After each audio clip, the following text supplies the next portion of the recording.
Welcome to the Beyond Pain podcast with your host, Joe Gambino and Joe LaVacca. Join the two Joes, two physical therapists, as they discuss how to navigate the uncertainties of pain so you can move beyond it and get back to the activities you love most. This podcast is for Joe, and their guests to share their clinical thoughts and ideas based on their collective clinical experiences. Can this information be for you? Maybe, but we cannot know for sure. Therefore, it is always worth talking to your healthcare provider to make the best decisions in your care before you implement anything on this podcast. And please use common sense. Welcome back into the Beyond Pain podcast. I am one of your hosts, Joe Gambino, and I am here with the Mr. Suave, Joe LaVacca, looking fresh with the beard. Ooh, nice suave. and trim over here. Not missing the backwards hat though. You should be rocking a Yankee hat today though. I know. Because we need a little support after a tough loss yesterday. Sometimes after the tough loss though, I just have to separate myself for a few hours. Just regroup. I'm that kind of fan. I'm very fair weather fan. Disassociate for a day or two. Yeah. We're still looking okay, so I'm not worried yet. If that was like a game 7, we lost like that, I would be not ever watching baseball for maybe a whole season. Yeah, I'm the type of fan that like orders the Luke Weaver jersey in the 9th inning preemptively last night, and then he blows the save. I wait for it to come so I can burn it, and then get really upset when he's then like the world's greatest closer. And I was like, yeah, I had a Luke Weaver jersey once. I don't know where it went. Oh, it's because he burned it one night. Yeah, no, that's me. Yes, that does sound very much like you, Joe. You can find us on Instagram at Joe Gambino DPT for myself and at Strength and Motion _PT for LaVacca over there. And this podcast is on Instagram, Beyond Pain Podcast on Instagram, and you can find us on YouTube, Cups of Joe _PT there. And we have a lovely guest on the show today, Mr. Clayton Law. He is an FRC mobility specialist and health coach. And he has now transitioned into marketing and sales coach who helps fitness specialists land their dream clients, including myself. Welcome to the show, buddy. Thank you. Thank you for having me, Joe's. Happy to be here. Yeah, man. I was just saying, I was like so excited to finally connect with you. And fun fact for those following you, now I learned your last name was Law. I just thought it was Moves. Yeah. Yeah. That's his middle name, Joe. Yeah. Born to move, essentially. Yeah. I was like, Mr. Moves is coming on. All right. Well, Clayton, take the floor. We'll make the first question easy. Anything that you want to kind of let our audience know about you? Yeah. So I'm a dad of 2 little kiddos. One fresh little kiddo. She's just a little over a month old. And then I have a 3-year-old boy. I feel like once you become a parent, you're just like, yeah, like that's who I am, and I've really enjoyed that journey. But yeah, I have a dog, a golden doodle dog. I played bass in a band. I'm obsessed with anything outside in nature, traveling, hiking, climbing, biking, mushroom hunting, just going to national parks and experiencing like things that are just like all inspiring and just like, how is this real kind of thing? So I love that. Love music. Obsessed with like just health and fitness, and my background's in exercise physiology, so I got my master's at Pitt in ex-phys, and then it was a focus on behavior change. And then from there, I wanted to go into PT school, but fun story, I was waitlisted twice everywhere because my Chem 2 grades were horrendous. Like, it was just like, it wasn't horrendous, but it was a C-.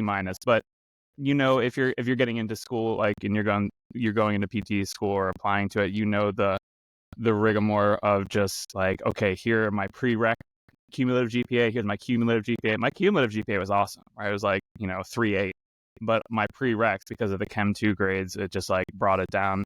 And I had, I think, a year and a half at that point of clinical experience of inpatient acute rehab and like orthopedics, oncology, tons of experience, like not even volunteer hours. Like I was getting paid to do it and working alongside PTs, and that apparently didn't matter. So I was pretty heartbroken when I wasn't into PT school, and I kind of took an alternative route and I had a mentor who was like, hey, why don't you look into like getting your master's in XPhys? I'm like, all right, fine, I'll get my master's while I wait, to apply to PT school again.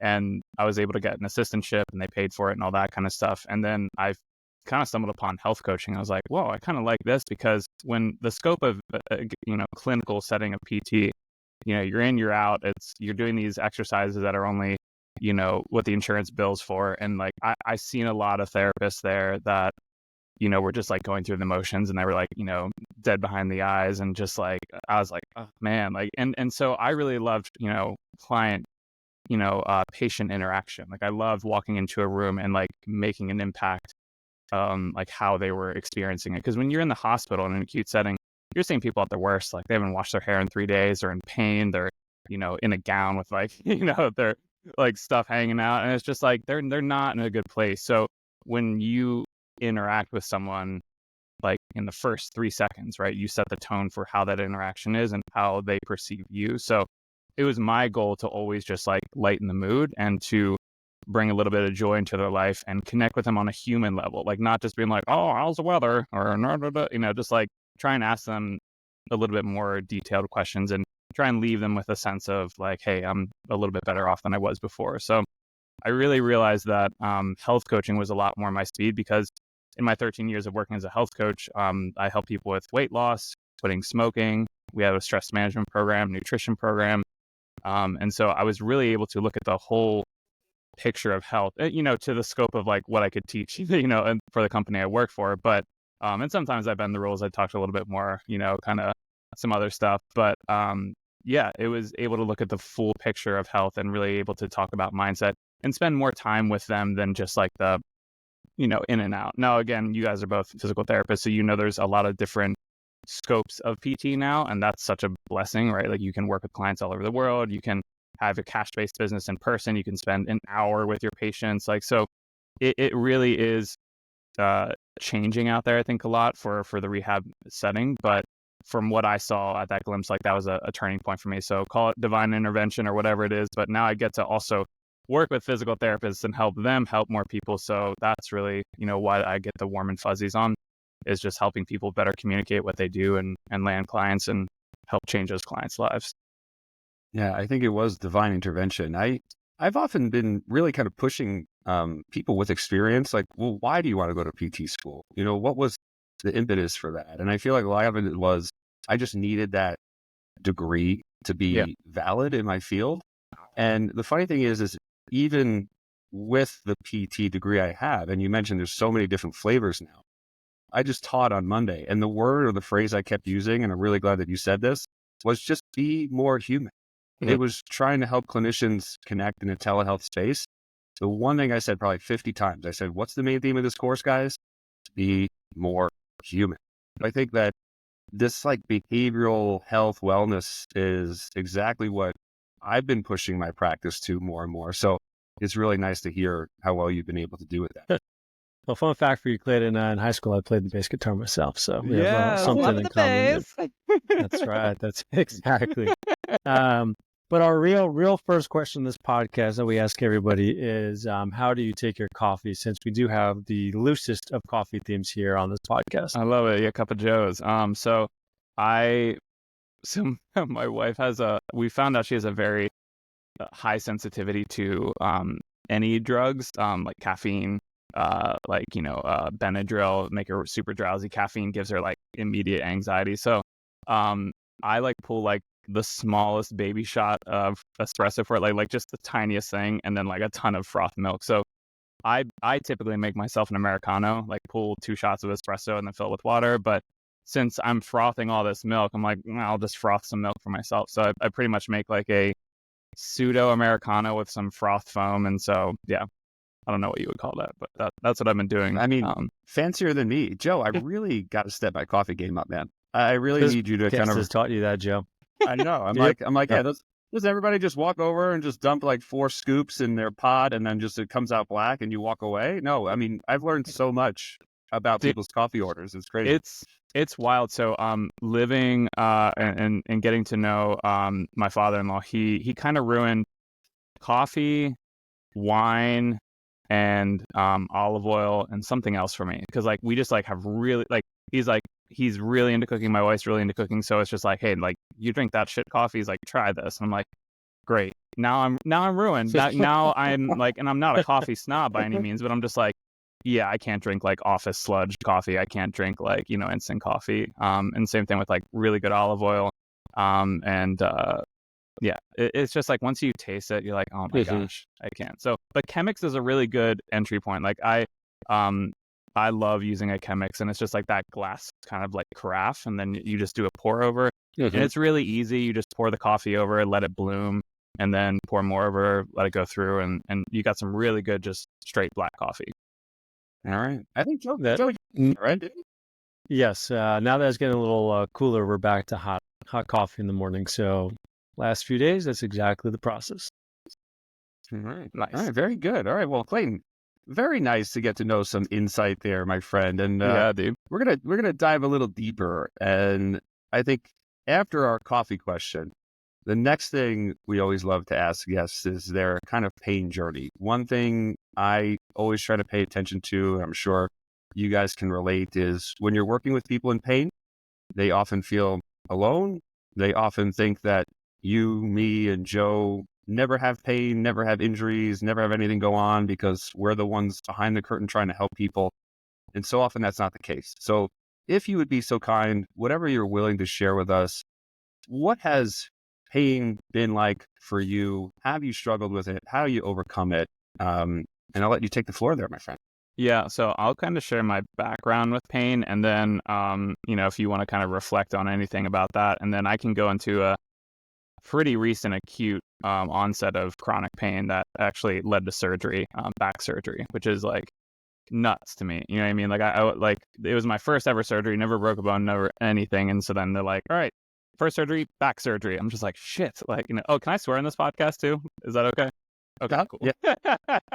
Joe knows, like, when I get excited on something, I tend to swear. So, but anyways, yeah. So the whole reason I wanted to get into PT was because, like, I've been a competitive athlete my whole life. So, I was a goalkeeper in soccer. I was a high level competitive swimmer, and I lifted a ton. And so, I just love being active and moving. And so, that's why I wanted to get into PT, because like I spent a lot of time in PT. Like I was, like shoulder issues, like again, I never like broke a bone or injured myself, but I definitely had overuse injuries, bicep tendonitis, hamstring issues, like hip issues, back pain, like, that kind of stuff. So, and then once I took my desk job as a health coach and worked in the corporate setting, put on a shirt and tie, and then I started sitting a lot more.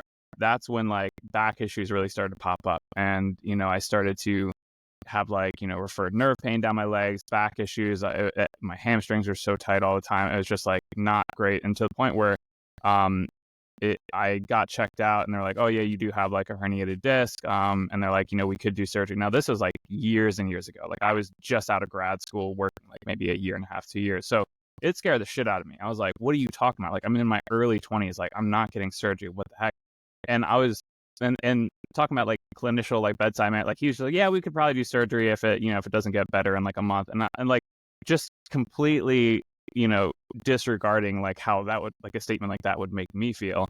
And so I was having what I thought was like maybe a cardiac event. Like I was like so like anxious that I literally just drove into Rite Aid and popped a baby aspirin in case I was having a heart attack, which I know is like so irrational, but it was just like, that's how stressed I was as an early, 20s, having this kind of conversation with, someone, with a doctor's, what's that called? Stethoscope around their neck. But anyways, so then I ended up going down the rabbit hole of trying to take care of myself. Like I worked with a physical therapist in the sports clinic setting, but I also got into like yoga tune-up and myofascial release and rolling and stuff.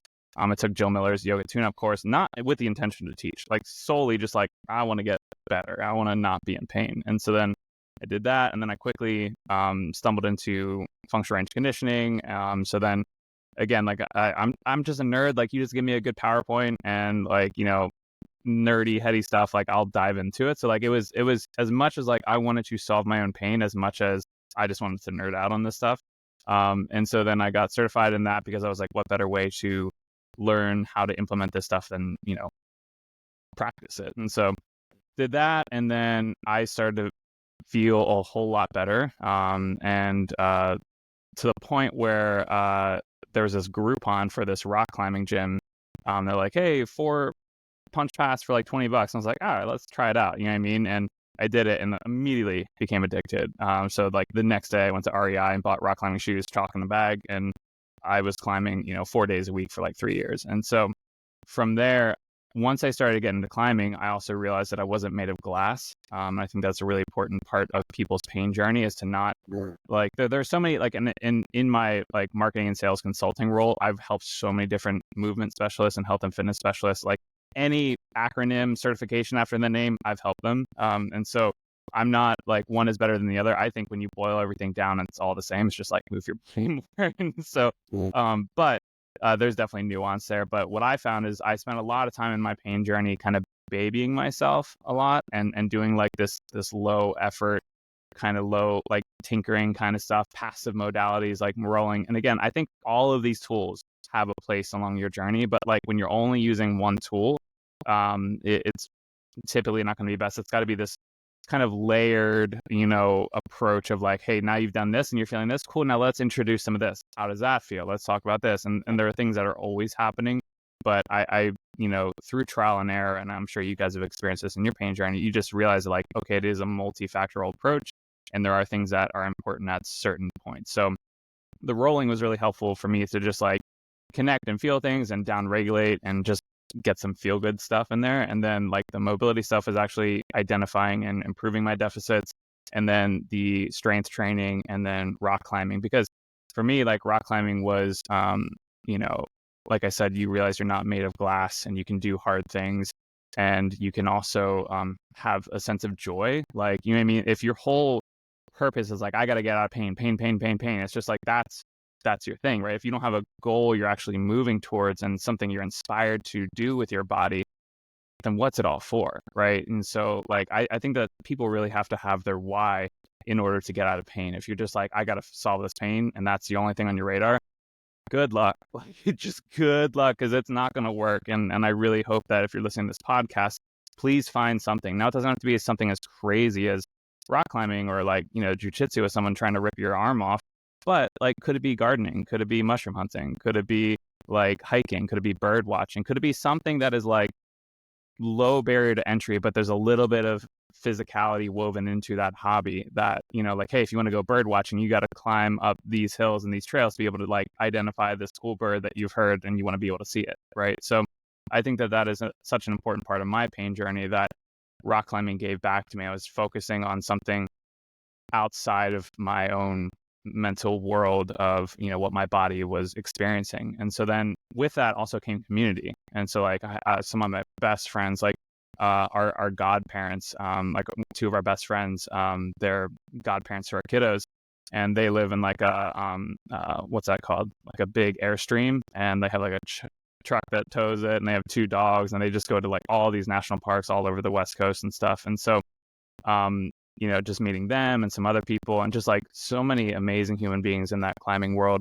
And then that led to me teaching FRC, yoga tune-up, and then eventually, kin stretch classes at the climbing gym. So I taught at the climbing gym for 6 years. And then from that point, again, I didn't take FRC and yoga tune-up and kin stretch with the intention to teach it. It was all just selfish. Like I just wanted to like solve my own issues. But then once I like did enough of it, I was like, shit, like no one in my area is talking about this. Like no one in Pittsburgh was teaching this stuff. And so I was like, I've got it. I felt this internal call, like I've got to share this with the people around me because it's awesome. And so then when I started doing that, basically my Instagram at that point was just like climbing videos and acro yoga with my wife. And so then this yoga teacher approached me and she's like, hey, we're opening this climbing gym. Do you want to teach, your mobility stuff there? And I was like, yes. And then that, went on for 6 years. And then I got sick of repeating myself. I'm sure you guys, know this. If you're teaching like a very nuanced thing, it could be like, a mobility technique or approach or a breathing drill, or it could be like deadlift technique. You teach something and they're like, okay, I got it. But then they forget the cueing or they forget the setup or they forget whatever. So that was happening a lot in these classes where people are like, I love it, but like, hey, how do I do that with my shoulder or my hip or what? And I'm like, let me just film a video. Right. And again, like, I don't mind repeating myself, but it was frustrating to me that they weren't able to have a resource where they could refer back to. So I ended up filming the 10-minute mobility routine. It ended up being like 29 minutes, which was, so it's like fake news. But and I still have that video, and it's something that I share with my clients from time to time, being like, hey, here's my first video. Like I had a mustache, and it was filmed vertically, and it was like no microphone, and just like that's what I did. And so I would basically just text that or DM that or email that to people in class. Who are like, hey, this is awesome. Like, hey, what's your email? I'll just send it to you, right? And then someone in my class was like, people would probably pay you for this. And I was like, what do you mean? And like, people would pay you for like videos like this. And I was like, all right. So then I just figured out how to set up a membership and slapped a $10 price tag on it, and then just filmed like a video a week, and then just called it the mobility membership. And that grew to like 450 people over a couple of years, just all over the world, people subscribing to it. And then that led to people just asking like, hey, how do you do this whole marketing and sales stuff? And then I became obsessed with learning about that stuff, read tons of books, podcasts, hired coaches, research stuff. And then to the point where I became so jazzed about marketing and sales that I just kind of shifted into that role. So, but yeah, that's my, I don't know if I went the right direction you wanted to, but that's how like my pain journey unfolded, and like why I started to pick up these tools, because I did feel very broken at a young age and very frustrated with the process. Yeah, I think really hit on so many really key points in a person's pain journey. And I just want to highlight them because I do think, as you were speaking, they're really valuable for people to hear. You had this diagnosis, you felt irrational, right? You had emotions sort of consume you. You're 20-something years old, running to the CVS to prevent a heart attack because you were that worried, right? And I think that's what so many people feel at given moments in time, whether it's fear or anger, frustration, and it really does lead them down that path. But even with your journey, laying it out the way that you did, and I don't know if you meant to do this or not, but it was so beautifully said. You rolled to just kind of feel good, feel things in your body. Then you went on to this like, well, now I need to kind of train my body to move a little bit better. But then it seemed like the tipping point was really when you engaged in your community, right? And you started problem solving with rock climbing and just moving creatively rather than maybe structured. And then I know you kept saying, hey, I didn't want to teach. I wasn't doing this to teach. But then you realized, hey, there's so many people in need here that I can give back. And that's one of the things I've been trying to work on with a lot of my pain clients. But I feel like that's the peak. When you get to this point of your way out is to get back in, but give back in, I've been saying, right? 100%. The why is so important. So I really appreciate you sharing that. And I think it was so in line with a lot of the things that we try to teach, but there was a lot of almost like self-exploration for you. So I guess the one little question I had there was, when you were looking at that Groupon, what gave you the confidence to be like, hey, I'm going to go try this? Was it just the fact that you were out of pain? Did you see yourself getting stronger? Like, what was your token to be like, hey, I'm ready to go do this? Yeah, I was always curious about climbing. Like I saw some, and you see like these photos on Instagram, just like, well, that's nuts. Like this guy's just hanging off a cliff, and you're like, that's wild. And being like a glorified gym rat as well, I was like, oh, I could probably climb. Like I'm pretty strong. And so like I think I did get to a certain amount of like pain relief that it wasn't consuming my identity, and my mind. So. And I had, a bunch of roommates, that were like, yeah, let's do it, dude. I was like, yeah, cool. So we did it. I just think I was a window of opportunity where I felt okay for a stretch of time. Like it was probably like a month or two where I'm just like, okay, no flare-ups, I'm good. Like, and yeah, I just think it was the right moment. And you hit on something too with climbing. It is problem solving. Like you quite literally are like, and this just hit home for me too, because I was just watching my now 3-year-old, he just turned 3, climbing a tree out in the backyard, and just like letting him struggle and letting him like there's this one thing is like, don't steal the struggle, right? And it's like, oh, let me do that. Or like, oh, I'm just like, what do you do next? Figure it out. Where do your feet go? Like, just like letting him figure it out. And so there's so much mental inputs that go into like solving it and playing with lines of tension, and you aren't in this nice neat movement box, right, where you're doing a 3-point hip hinge and you're like knee is perfectly tracking everything. Like there's so many variations of movement that I think that multiplanar motion like that is also important. So like whether it is jujitsu, whether it is climbing, whether it is dance or gardening or something, like I think like just to teach yourself to get out of this nice neat box of movement, right? And I think that was something too that like in my rehab thing, right? Like, and if you're doing like a traditional, rehab setting, and I call it like a run-of-the-mill PT that they're just kind of going through the motions. Like there's so many talented physical therapists. I'm talking to two of them right now, but that doing the dead bugs, doing this. And again, those things have their place, right? When you're in that acute, like, hey, let's just get things like stable. But then if people just live there and they never get out of there. So like I was spending a lot of time there. So I think climbing was such an interesting way to get my knee to externally rotate and lunge deeper and to put my shoulder in a weird funky thing and to not think about it and to not worry about it. And then once I do something cool and then like watched a video of myself climbing, I'm like, holy shit, I did some crazy stuff and I feel okay. Nice. Like, and so I think it was like walking through that door is like one of those things too. Like I talk with my clients a lot of just like when you raise your prices, right? You raise your price and you're like, shit, is anyone going to pay this? Like, is anyone going to think this is worth this? Like, I'm so nervous. And then no amount of podcasts, no amount of me telling you like, yes, this will work, or no amount of like mentoring or whatever is going to have you believe that. It's when someone's just like, yeah, that sounds good. Okay, here's my credit card. And then they sign up and you're just like, holy shit, that something clicks in your brain. You're like, wow, I can do this. I can charge this. I do have this worth. So I think pain is very much like that. You have to do something that you thought that you couldn't do. And I think that gets important for people as they get older too. And older is such a relative term, like your 30s, your 40s, your 50s, like whatever the idea of older is in your brain. And I think that, self-talk is such a big thing too. I see all the time.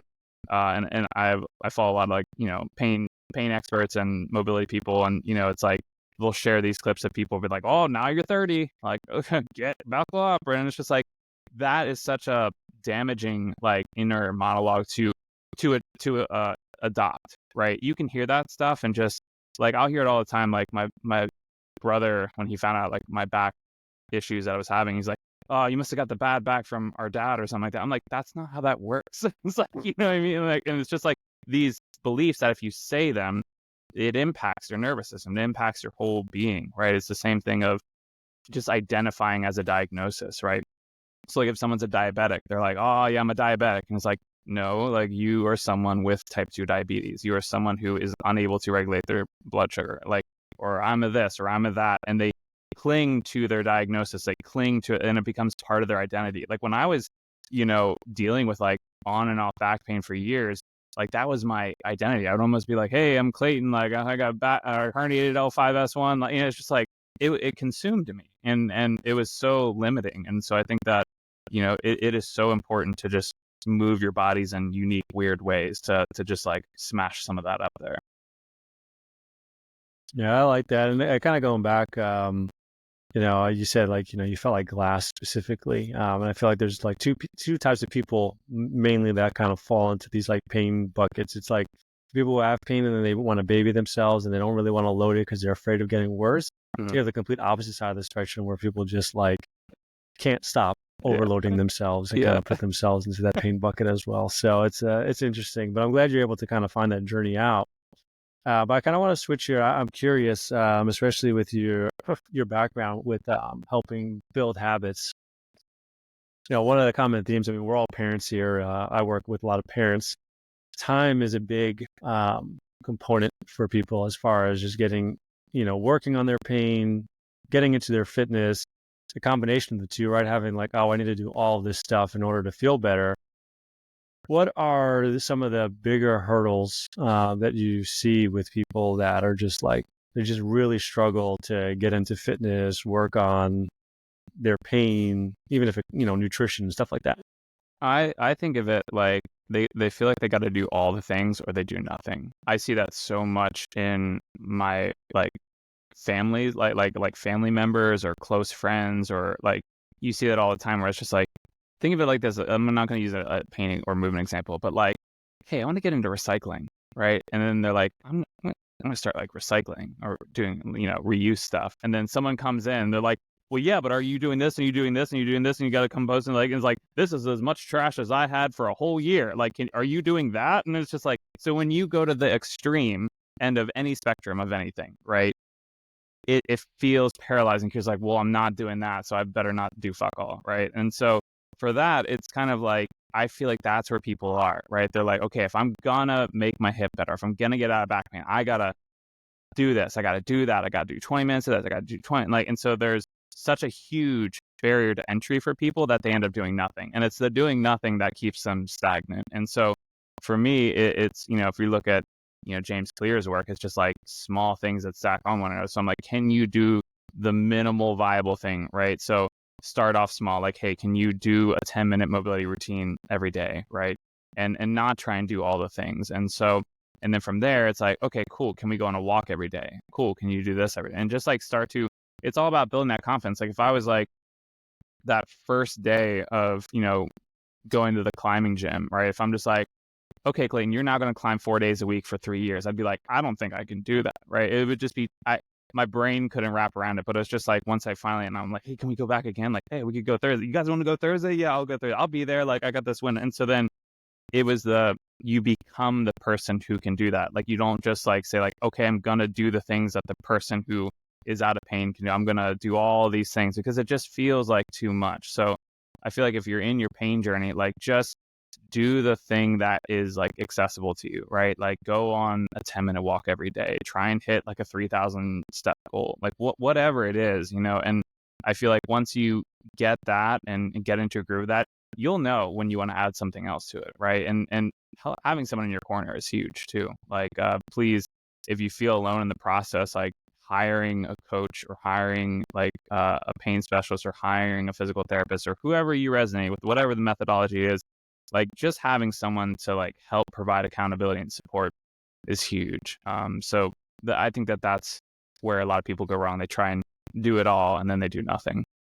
Dude, that resonates with me so much because I feel like I've had this conversation with almost everybody recently. And I actually just was trying to help a friend and we ended up stopping because she's a parent. She has 3 kids. She does a lot of it on her own. And, obviously when you have that kind of stuff, it's hard to get into things. But, this is exactly what we're working on. I was like, at this point, I think you just need to do like 2 10-minute sessions a week and just check the boxes and build a habit and then let it happen. Like that's exactly what I did when we had Olivia. Like I wasn't working out. I was like, let me just do some 15-minute kettlebell circuits in the garage twice a week. And then all of a sudden now I'm working out 4 or 5 times a week for an hour, sometimes a little bit more. Every single week.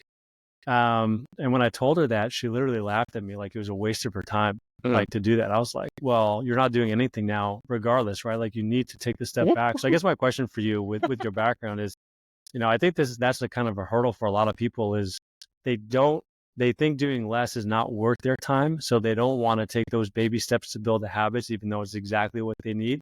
Do you have advice for, Joe and I navigating that? Or for the listener who may feel like that might actually be their case. Totally. So 2 things pop up is have a space dedicated for that and ready. You know what I mean? Like a lot of people think they're like, oh, well, I'll just work out in this spare room or I'll just work out here. But that spare room has a pile of clean laundry on the floor. That space, you have to move 3 things to do it. So your brain doesn't recognize that as an opportunity. It recognizes that as a burden. You're like, well, if I want to work out for 10 minutes, I got to move all this stuff. And by that time, it'll be 8 minutes in. So there's no point. You just like, it's not an opportunity. It's a closed door, right? So I always encourage people, and I think back to this person that was in the mobility membership like years ago. And I think she was in grad school and she had a New York apartment. And if you know anything about New York apartments, they can be really small, right? And so she had her yoga mat rolled out next to her bed that was next to the wall. So like the wall was just wide enough for her mat to be there. And like there was never anything there. Like she had like a electric candle there and she had like a pillow for breath work. And then she had like that mat always rolled out, never anything on it. And so that was just always a place where she could, at a moment's notice, right? If she had a meeting cancel or she had, free time or she felt like she needed to move, she could just go right to that space. So if you have that treadmill that is a glorified coat hanger, or if you have that exercise room that has a ton of, stuff in there, like the best thing you can do is just make it accessible 24/7. Like make it an inviting space, right? Make it something that like you see as an opportunity to move and not as a burden. The second thing is schedule it onto your calendar. Like I'm so bad with shit like that. Like if I don't have call mom on my calendar, I don't do it. And like that kind of sucks because like I feel like I should just call my mom, but like for whatever reason my brain is just too scattered that like if it's not on my calendar, it's not going to get done. So I have to put that stuff on there. And so if you feel like you are placing movement at the last thing or it's the thing that you most easily bump, please don't, right? And because I want to share with you like the actual pain story, which I think we came here to talk about, was like me getting back surgery like this past year. And a lot of it stemmed from just not recognizing that I wasn't moving as much, right? So if you want, I can kind of shift gears and go into that. Is that cool? Absolutely. Yeah. Okay. Yeah. Absolutely. Sweet. So for context, I'm so bad with timelines and dates, but I think so it's October 24. So it's almost, so I got back surgery August of 2023. It was like August 31st or something like that. So I hurt my back in April of 2023. And I remember the day because we went to this, went to the Carnegie Science Center for like 1920s kind of like flapper kind of thing. And so like you dressed up like, the roaring 20s, and then you had an old fashioned there, and then you'd walk around the Carnegie Science Center. So it's pretty cool. But that night, I can't remember if I was putting Rory down or picking him up out of the crib, but like it was the act of like child with the crib, and then like immediately felt like a sensation, like a pop, and then like shooting nerve pain down my leg. So it's like I've been here before, and I was like, I know what this is. And so I immediately started panicking. You know what I mean? I'm just like, this is not great. And so that, and then I had the back pain. I was like, okay, calm myself down. I'll be fine. This is not a big deal. It was just like, Rory in the crib is, it's not a big deal. But I was really locked up, really stiff, and not feeling good. Like when I was changing, we had to like change because we were going to this like bar afterwards, and I didn't want to look like someone from the 1920s at this bar. And so I like remember changing out by the car, and I had to have my wife like take my pants. I was like, I need some help with this. Like I couldn't bend down. So I was just like, all right, this is not good. And I immediately, connected with a physical therapist. I, tried to get some soft tissue work done and tried to do all the things. Kept trying to walk, kept trying to move. And it just kept getting worse and worse and worse. And my wife, and so my father-in-law, he's a cardiac anesthesiologist. My wife has a master's in public health. So we have a lot of like health background. They're just like, hey, you should get an MRI. I'm like, nope, I'm not going to get an MRI because like I know if you pulled 10 people off the street that were asymptomatic, you would find 7 out of 10 people that would have clinical findings on their MRI. And so I was just like, that doesn't associate or correlate to pain. So I was just like, I don't want to get an MRI. I was like, okay. And so then I think I put that off for another 2 months or something like that. And I was getting worse. Like I couldn't like stand up easily. I couldn't stand up straight. Like I started having like a lean. And I don't know if you've ever seen, like you guys probably have, but like for those of you listening, if you've ever seen anyone like kind of lean over, and I didn't even know this, like, but I was like hunched over to the side and I couldn't stand up straight. And it was just like my body's way to try and take pressure off of the compressed nerve. And so then when I got my MRI, there was a smoking gun. They're like, yeah, L4, L5 is like definitely very herniated. And so people who aren't good candidates for back surgery, there's really like the MRI doesn't really show anything. And so then it's just like back surgery is not a good idea because you don't have like a clear like, hey, here is where we're finding this injury and these symptoms track with that location. And it's like textbook, the symptoms and where you're experiencing them correlates with the findings on the MRI. So for me, it was like very like textbook. And I was just like, hey, I still want to like try and do it. And so like we can go injection. So I got, an injection that gave me some relief. And then with that relief, I tried to walk more, tried to do more PT, tried to do like, press ups and just like try and get that disc like kind of out of that interstitial space and just like relieve pressure off it. And I was working with this one physical therapist, and he was talking about like, sometimes disc tissue can become he has an orthopedic like relative, and he's like, the way he described is like sometimes the disc material can be fluffy, and then that can be easily like absorbed back in. Like most disc herniations, if you did absolutely nothing, will get better, which should be pretty encouraging if you're dealing with like disc issues, right? But sometimes the disc material isn't fluffy, and it can be actually kind of like calcified, so it's just like harder, and like that stuff is just not going to go back in. And that was my case. And so I don't know if maybe I herniated a disc way back, and then like it got absorbed back in, but some of it was still just kind of like got harder or calcified for whatever reason. But that just wasn't getting better. And the therapist I was working with described it as like he had a patient that was doing all the things and doing all the rehab and working with him for 2 months, but in the MRI they actually found like a benign cyst on his spinal cord. And so it's just like a cyst, like you can't rehab that away. It's just something there that is going to press on that regardless, right? So, and then when that person got that cyst removed, like pain was gone, right? And so sometimes surgery is the best course of action. And for me, like I definitely exhausted it, right? Like I even like, they're like, all right, we can schedule you 2 weeks out. And I was like, can we make it 4 weeks out? Like, I still think I can get better. Like, I was like, just like, and he's like, okay, fine. And then I asked him, I was like, hey, I respect what you guys do. Like, what is the last possible cancellation? Like, could I cancel like 48 hours before? And he's like, yeah, I mean, we can do that. And so I was just like, cool.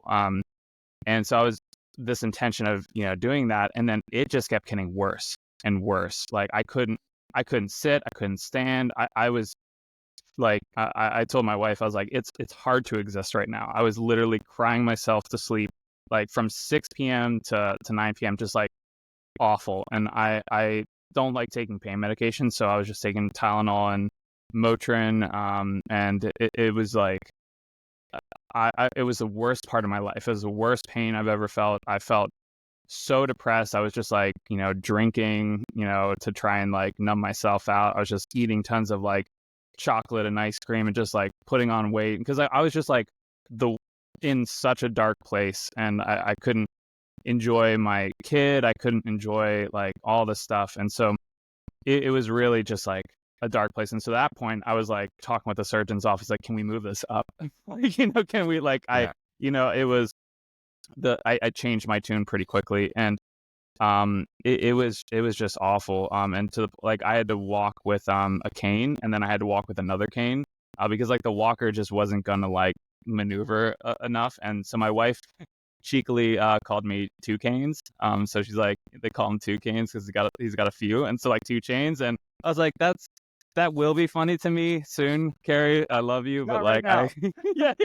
But like now it's like it's funny. And so but yeah, it was so bad. And then I ended up getting surgery late August. And then the crazy thing is like I woke up from surgery and zero pain, like immediately. Yeah, just like no nerve pain, no numbness, no, like the surgical site was fine. Even like after like the pain meds wore off, the surgical site basically felt like if you fell off your bike and had a bruise and a little bit of road rash. Like I felt amazing. And I was like, holy shit. And I was like, when I stood up, I was standing up straight again. I was like, I haven't done this in months. Like this is like, I felt like I had a new life. Like it was incredible. And so the thing too is that I really wrestled with is I felt like a failure. I felt like a failure for having to get surgery because I'm just like, I'm the mobility guy. Like I'm the movement guy. Like why can I not rehab this away? And I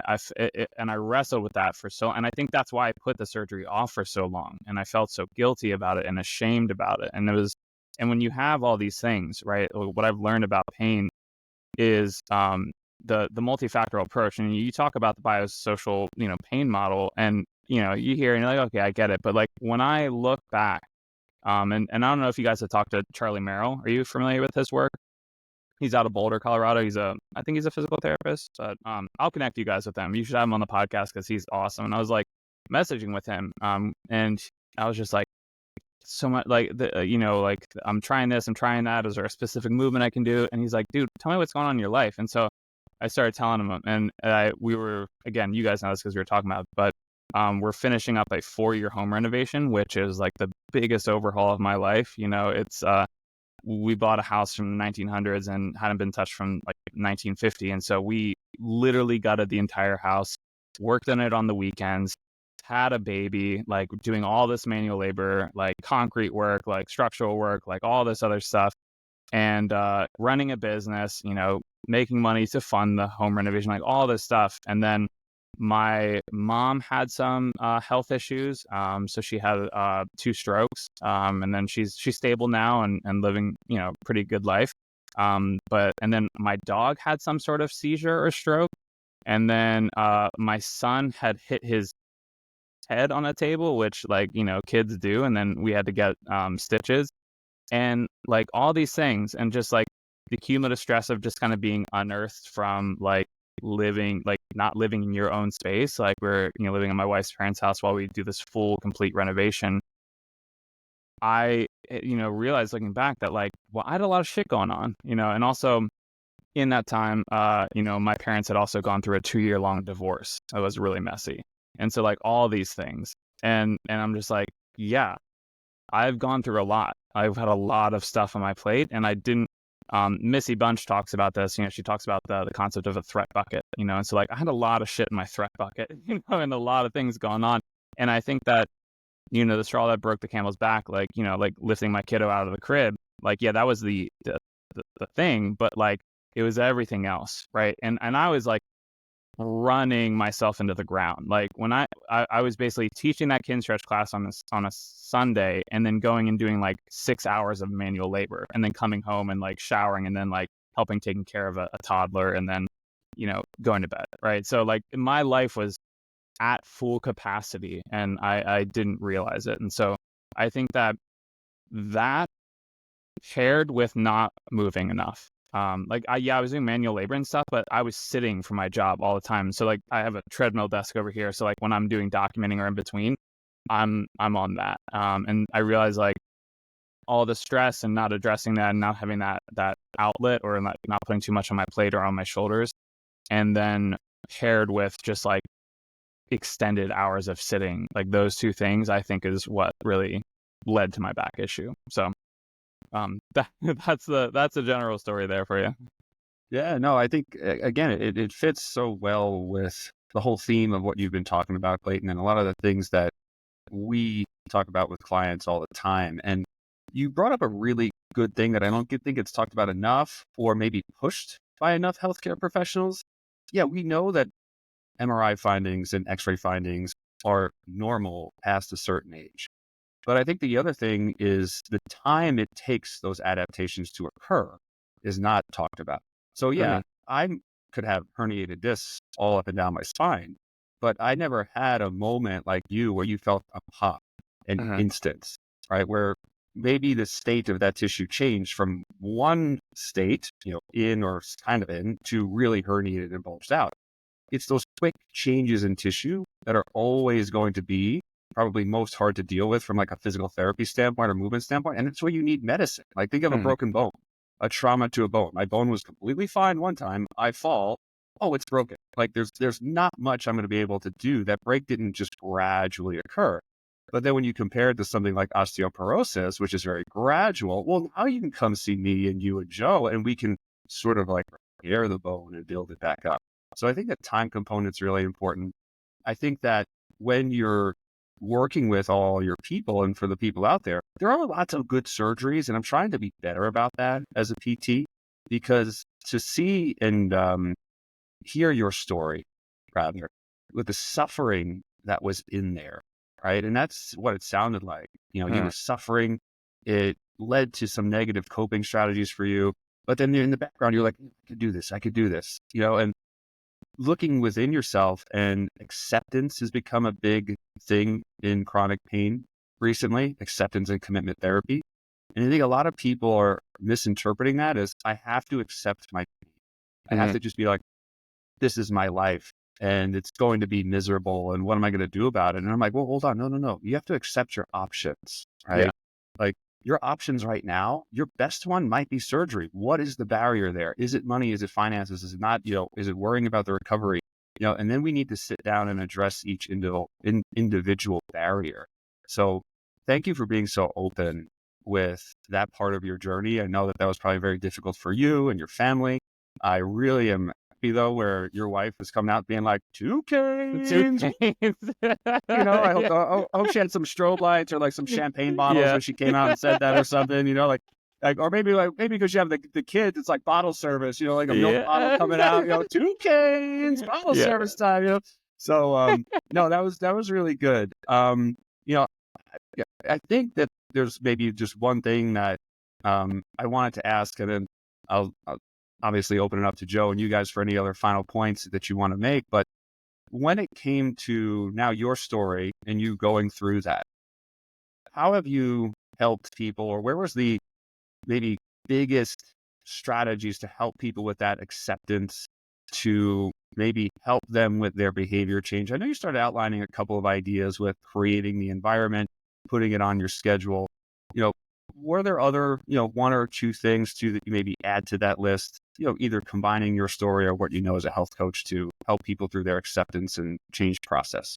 Yeah, no, that's a good point. And, for the work I do now, like I'm pretty much full time, like Joe knows it, like I'm helping health and fitness experts like land clients. So like my role for probably like year and a half now, 2 years, like I haven't been working with people one-on-one mobility training or anything like that. So I have fully committed to that. So like I'm not in that space right now, but I guess I could put on my hat and say like if I was still doing that work, I would really kind of have them capture their thoughts about it, right? That inner dialogue and that language. So whether that is a voice note or something like that, like I'm big on that. Like with the consulting work I do now, like if someone is struggling with like a concept or they're wrestling with imposter syndrome or they're trying to think through something, I'm like, send me a voice note, like just talk it out, right? And a lot of times when they just, whether it's a voice note or if they like just text out a lot of stuff, I'm like, oh, I've kind of solved my problem. Or like, oh, I identified the limiting belief I have, or oh, I'm, like, okay, I see the issue. Like, okay, I just need to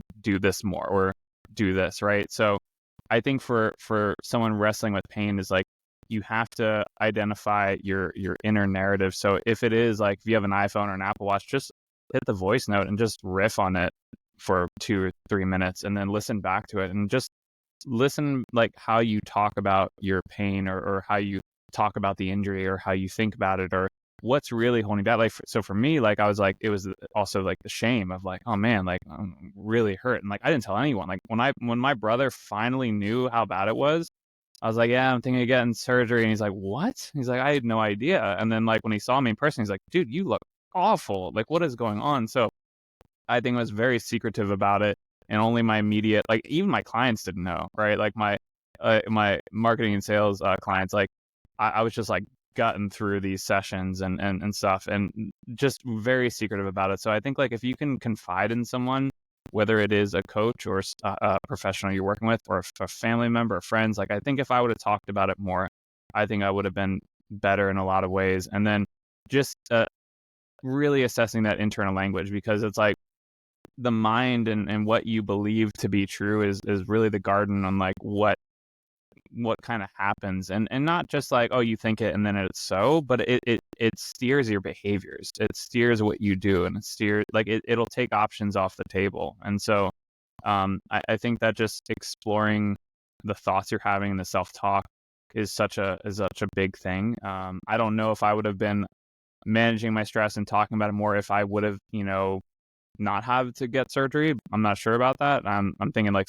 surgery is probably what was going to happen to me for this situation. But yeah, I think that's a big point. And then the post-op too, like I did PT for a long time, and I remember like my mother-in-law was like, aren't you like should be done with PT? I'm like, nope, I'm going, like like I'm better, but like I started training more and lifting more and doing all that stuff. And so it was a journey to like kind of trust myself again. And you said something too, Joe, about like when you're dealing with someone who's in chronic pain, and again, a chronic pain can be years or it could be like 2 months, right? But like just dealing with that is this quote comes to me, and I think back to it in a lot of ways, but it's like the road to recovery exists to those who believe the road is there. right? And so like if you don't believe there's a way out, whether you're dealing with like alcoholism or like weight loss, weight gain, or any kind of addiction, or like getting out of pain,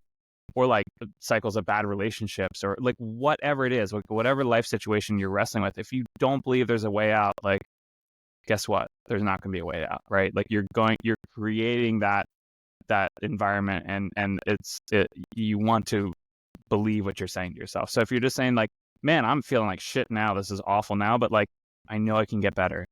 I know the body can adapt. I know it can lay down new tissue. I know I can get like any type of like thing you can do to remind yourself of this, while you're in that pain cave. Just like, this too shall pass. This is temporary. Like these affirmations, these mantras, these things like are so, so important, because that is the garden in which you can like grow and change. So I think that if you are catching yourself like, my back, like this will never get better, it's just been like, no, it might take some time and I might have to get surgery, but like it'll get better. Like, and I think that is so, so, so, so important, because if not, like you could get the surgery, and then if you still have that belief, like I knew, like I was like, hey, I'm gonna get the surgery, I know I'm gonna get a ton of relief, and I know I'm gonna like then be able to do the proper strength training rehab I need to do. So that's such a big part of it, I think. Perfect. Yeah, I love it. I think one theme that constantly popped up in all of your story is having a support system around you. I think that's a big one for anyone who's in pain, and anyone who's looking to change habits. The better support system you have, the more likely for success. And I mean, Clayton, you came on here and you dropping some quotes. The road to recovery exists for those who believe it's there. Mm-hmm. You can I steal like that. it. Feel free. I might make it on Instagram this week. Yeah. So, I gotta post it first then, because I wrote it down also. Yeah. The other one I got is LaVacca claimed it. Yeah. So I was reflecting in my walk through the woods this week, and this idea came to me totally on my own. I was hanging with Henry David Thoreau, and all right, man. Well, Clayton, man, I also am. Thank you for all of your open and honesty with your story and stuff like that. Hopefully, I'm sure it will resonate with our listeners. But take the floor, and let anyone who would like to learn more from you, let us know where they can find you. Yeah, so you can find me on Instagram. It's just at clayton.moves. Again, too, like if you wanted to hear about my specific pain journey, like my DMs are always open. But if you're a health and fitness expert and you want some help finding clients from Instagram, like just shoot me a DM there. We can have a conversation. We've got a lot of free trainings and resources you can go through too. And this is inspiring me to dig my podcast up again. Like, as you guys know, like I've had so many moving parts with my life, but like we're on the cusp of like moving into the new house, and like I feel like just this conversation, I'm just like, I gotta podcast more, because it's so much fun. Like I just love doing this work. So again, thank you for this blessing, for bringing me here, and just like having this conversation. It's been a blast. Absolutely, man. Loved having you. Great conversation. Trey boy, you can take us home. All right. Well, to everyone who's made it this far on the podcast, thank you, Clayton. Thank you. We love you, Clayton. Joe, I love you guys we too. love you. And to listeners, we love you as well. Stay tuned and tune in next week for an exciting episode of the Beyond Pain